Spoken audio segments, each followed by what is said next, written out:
kira-kira orang dengan gangguan jiwa atau ODGJ itu bisa sembuh nggak ya?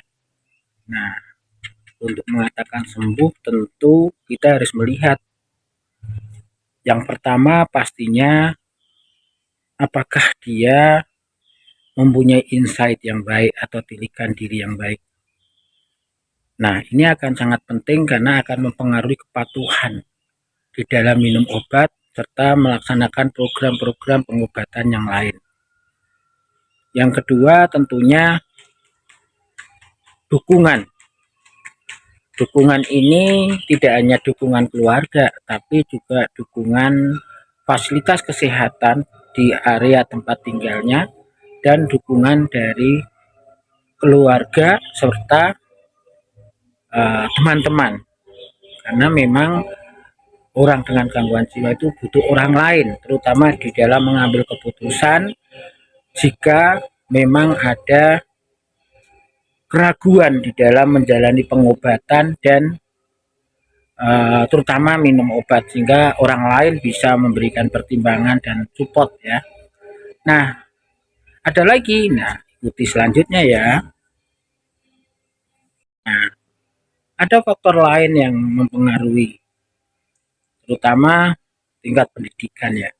Jadi orang dengan gangguan jiwa yang pendidikannya itu SMA atau lebih mempunyai kemampuan memahami, menganalisis, dan pola pengambilan keputusan yang baik, terutama ketika tiba-tiba eh, harus diberikan edukasi atau informasi bagaimana caranya minum obat, bagaimana cara menghadapi gejala, bagaimana memutuskan untuk mengatasi masalah yang membuat dia gangguan jiwa.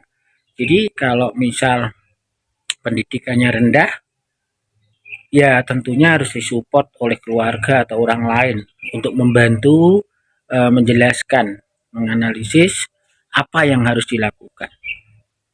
Nah, ada lagi faktor yang membuat akhirnya orang itu akan bisa sembuh atau tidak. Tentu lamanya sakit. Lama sakit ini akan mempengaruhi bagaimana eh, seseorang apakah ada di alam nyata atau tidak. Terkadang sudah mempengaruhi fungsi kognitifnya dia, fungsi memahami, fokus, konsentrasi, mengingat, dan mengambil keputusan. Ini yang menjadi sangat sulit untuk sembuh.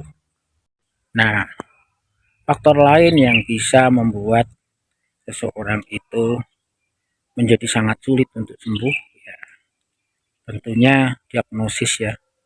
Masing-masing penyakit atau diagnosa medis itu punya prognosis atau punya harapan sembuh atau tidak, atau mungkin sembuh tapi masih butuh obat.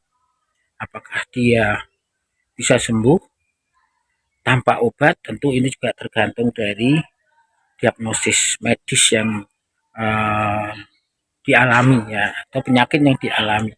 Kalau misalnya dia masih depresi atau bipolar, mungkin ya akan lebih banyak kemungkinan sembuhnya. Tapi kalau schizofren ya, walaupun dia baik bisa kerja, mesti ada sisa-sisa yang akhirnya akan kelihatan.